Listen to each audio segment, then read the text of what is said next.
Kemarahan ini membuat Putri Wenxing, yang baru saja merasa hangat, kembali berduka. Untungnya, mantan tidak bereaksi, tetapi Zheng Chu Daozun tidak bodoh. Dia segera berlutut dengan satu lutut, dan berkata dalam ketakutan, Yang Mulia. Jenderal terakhir tidak kompeten dan ditangkap oleh sisa-sisa Bihai. Tidak hanya sang putri tidak takut, dia memimpin pasukannya ke kuil Bihai untuk menyelamatkanku dan menunggu. Kemarahan Kaisar Ke setengah benar dan setengah benar. Mendengar ini, dia menghela nafas dan melemparkan lengan bajunya dan berkata, biarkan aku kembali ke istana dan mengatakannya. Kaisar Ke hilang, dan hanya Wei Yang Tianfei yang menggerogoti gigi mereka. Dalam pertempuran ini, istana Kaisar Ke telah menjadi pemenang terbesar. Yang paling menyebalkan adalah dewa bawaan itu. Ini begitu banyak harta. Dia bahkan berani terlibat dengan Kaisar Bihai. Saya tidak tahu berapa lama telah berlalu sebelum Qin Yichen membuka matanya dengan acuh tak acuh.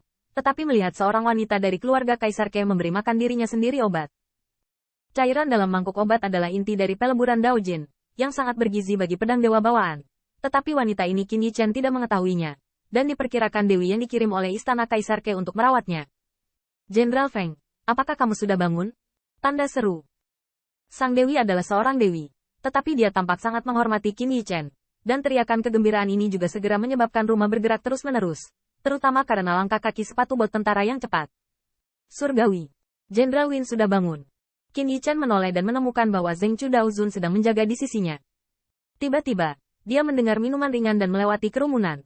Catkin Putri Wenqing juga mendorong kerumunan. Minggir, kayu mati. Apakah kamu sudah bangun? Tanda seru.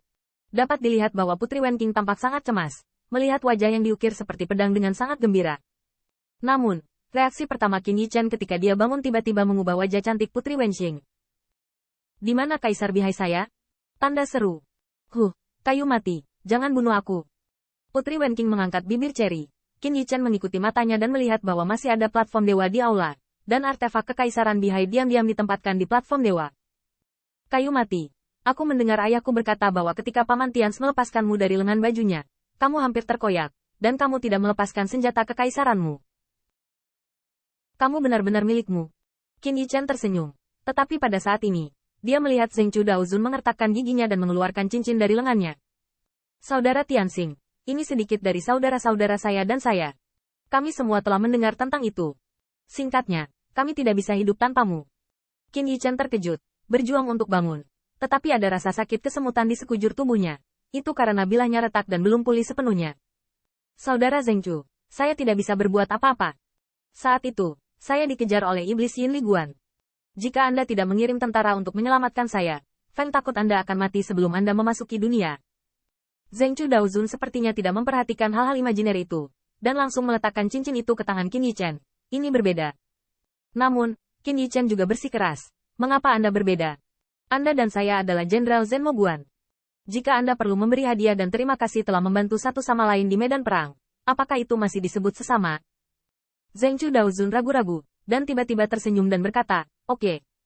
Saya meminta saudara-saudara untuk menyiapkan 100 botol anggur yang baik.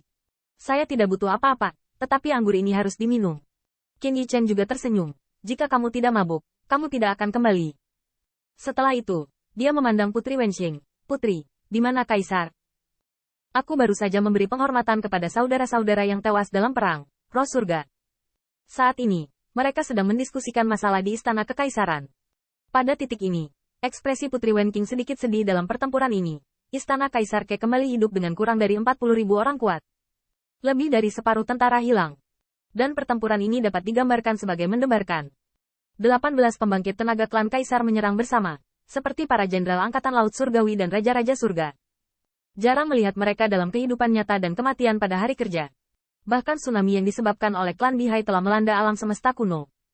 Terlebih lagi, semua yang terlibat adalah kekuatan lama alam semesta kuno. Bahkan setelah pedang ilahi Qin Yichen hancur dan Dao Wei pingsan sampai mati, Putri Wenxing tahu bahwa bahkan penguasa alam semesta kuno telah bergegas ke istana surgawi untuk menemukan Yang Mulia Kaisar. Putri Wenxing tidak menyangka bahwa dia akan menghadapi angin dan ombak yang begitu besar saat pertama kali dia melebarkan sayapnya setelah meninggalkan klan. Hanya Wood, Jenderal Pang Kuo Hai Pang, secara anumerta dinamai Jenderal Yi Hai, dan keturunannya akan ditambahkan ke pangkat. Berbicara tentang Jenderal Galak yang mengikat erat bendera pertempuran angkatan laut dan pisau di tangannya, ekspresi Putri Wenqing menjadi lebih sedih, dan bahkan wajah Qin Yichen muncul dengan penyesalan. Yi Hai, kesetiaan itu seperti laut. Kayu. Baik.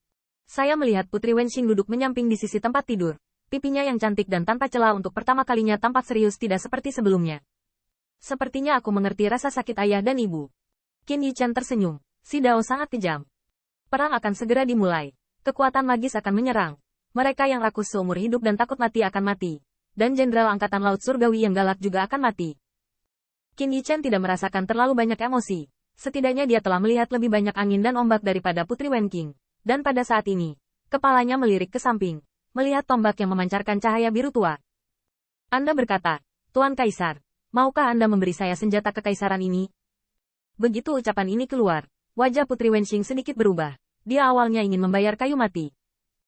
Bagaimanapun, pertempuran ini dilihat oleh klan Kaisar dari pihak ke-18. Semua orang putus asa, dan Pang Kuohai sudah mati untuk membayar rahmat Kaisar. Tetapi Jenderal Pedang Sihir ini berkontribusi. Tapi Putri Wenxing akhirnya menolak ide ini. Dia naif, tapi tidak bodoh. Mengapa dia tidak mengerti betapa pentingnya senjata kekaisaran? Singkatnya, bukan keturunan suku Bihai benar-benar dapat membuat alam semesta kuno mengambil tindakan, tetapi keturunan ini. Untuk senjata kekaisaran, alam semesta kuno tidak ragu-ragu menjadi istana kaisar tamu dan berbagai kaisar, bahkan istana surgawi. Meskipun menjadi tamu tidak memalukan, itu cukup untuk melihat betapa pentingnya senjata kekaisaran. Bahkan jika Kaisar Ke tiba tepat waktu, apalagi Qin Yichen tidak dapat menahan Kaisar, mungkin Kaisar Tians akan dimakamkan di Bihai. Dan Putri Wenxing juga tahu bahwa meskipun ayahnya biasanya memanjakannya, itu adalah masalah peralatan kekaisaran. Dia mengatakan 10.000 kata tidak akan berhasil. Setidaknya, ayah tidak mengambil senjata kerajaan saat kamu pingsan. Qin Yichen tersenyum. Putri Wenqing berkata itu benar. Dia membuka matanya dan melihat artefak Kaisar Bihai di sisinya. Tapi, dia sekarang berada di klan Kaisar Ke. Makan adalah satu hal, nafsu makan adalah hal lain. Yang Mulia Zheng Chudao juga sangat khawatir, dan bahkan sedikit tidak berdaya Jenderal Feng. Anda mengatakan bahwa apa yang buruk untuk Anda rebut, mengapa Anda harus mati-matian mengambil senjata kekaisaran? Ini adalah cara di dunia ini, dan terkadang hal-hal yang sangat Anda raih mungkin bukan milik Anda. Sangat disayangkan bahwa bahkan Putri Wenxing, cabang emas dan daun giok, hampir tidak dapat mengendalikan kepemilikan artefak kekaisaran, apalagi mereka.